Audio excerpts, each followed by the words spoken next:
এই তো আসিদা। ও আসিদা, কি হলো গো? এত মুখটা শুকনো করা গোমরা পুরো করে বসে আছে কেন? কি পাচ্ছি, গাড়িটা ভেঙে গেল, ঘর থেকে মা বাবা বিয়ে দিচ্ছে না, সেই জন্য একটু চিন্তায় রয়েছে। তাই নাকি? বিয়ে দিচ্ছে না? একটা উপায় আছে, যদি করতে পারো 7 দিনের মধ্যে তোমার বিয়ে একদম ফাইনাল। তাই? হ্যাঁ বিয়ের জন্য আমি সবকিছু করতে পারবো। হ্যাঁ। উপায় যাবো। উপায়? হ্যাঁ। তুমি বাংলা খাও? হ্যাঁ, কি বলছি? और अभी तो আরে শোনো গো, শোনো। আমি বাংলা খাই না। बाकी है। 3 দিন বাংলা খেয়ে ঘর যাও। নিয়ে? যখন বাংলাটা খেয়ে ঘর ঢুকবে, তারপরে তখন মদের বোতলটাকে বলবে কি? যে তুই আমার কর্ম, তুই আমার অহংকার। যদি বাবা মা আমার না যায় বিয়ে, তোকে নিয়েই করবো সংসার। ঠিক আছে?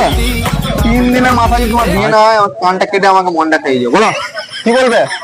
3 দিন বাংলা খাবো, হ্যাঁ বোতলটা নিয়ে ঘরকে যাবো। হ্যাঁ যে বোতলটাতে বলবো দুয়ারে, ঘরের দুয়ারে ঢোকার আগে, হ্যাঁ তুই আমার ধর্ম, হ্যাঁ। তুই আমার অহংকার, আর বাবা মা যদি আমাকে বিয়ে না দেয়, হ্যাঁ। তোকেই নিয়ে করবো আমি সংসার। হ্যাঁ।